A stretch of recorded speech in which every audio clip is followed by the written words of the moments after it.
Hello friend, আবারও চলে আসলাম নৌকা ভ্রমণে নদীর পরিপূর্ণতা সৌন্দর্য দেখতে। এখন যেহেতু বর্ষাকাল, নদী এখন তার পূর্ণ রূপ ফিরে পেয়েছে।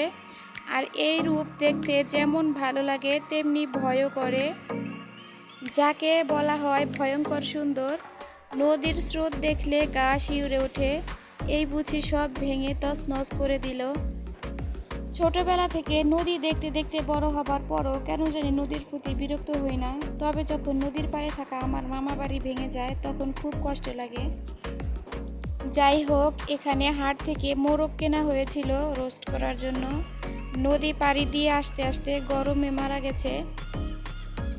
চরের মানুষের এই এক অসুবিধা, অনেক কষ্ট করে অনেক দূর পাড়ি দিয়ে তারপর বাজার হাট করতে হয়।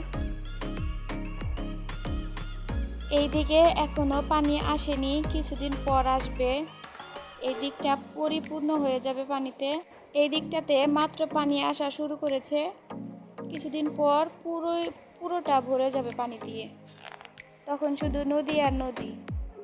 আর সব থেকে ভালো লাগার যে বিষয়টা, কাশফুলে ভরে যাবে পুরো সাদা, তখন দেখতে এত ভালো লাগে। ওই দিকটায় এখন ঝাউ গাছ আছে, কিন্তু কিছুদিন পর শরৎকালে কাশফুলে ভরে যাবে, তখন আরও ভালো লাগবে।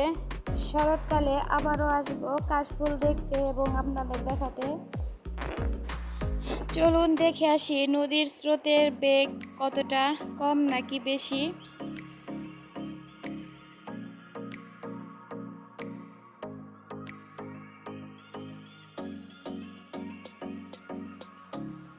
আজকে নাকি নদীর স্রোত কম, কালকে নাকি অনেক বেশি ছিল। আর কালকের বেশি স্রোতে এই কাছাড়গুলো ভেঙে গেছে। আল্লাহ তাআলা চাইলে নদীর স্রোত দ্বিগুণ করে এক রাতের মধ্যে এই সব পূর্ণভূমি ভেঙে দিতে পারতেন, ধ্বংস করে দিতে পারতেন, কিন্তু আল্লাহর অশেষ রহমত, তাই নদীর স্রোত কমে গেছে।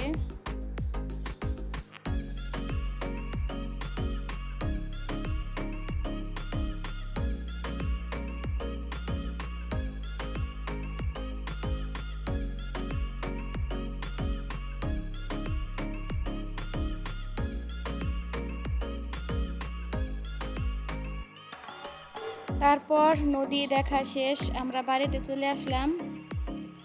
এই রাজহাঁসের দৌড়ানি কেউ কখনো খেয়েছেন? খেয়ে থাকলে কমেন্টে বলে যাবেন। এবং ভিডিওটি ভালো লাগলে, চরের সৌন্দর্য ভালো লাগলে চ্যানেলটি সাবস্ক্রাইব করে যাবেন প্লিজ, পরবর্তী ভিডিও পাওয়ার জন্য।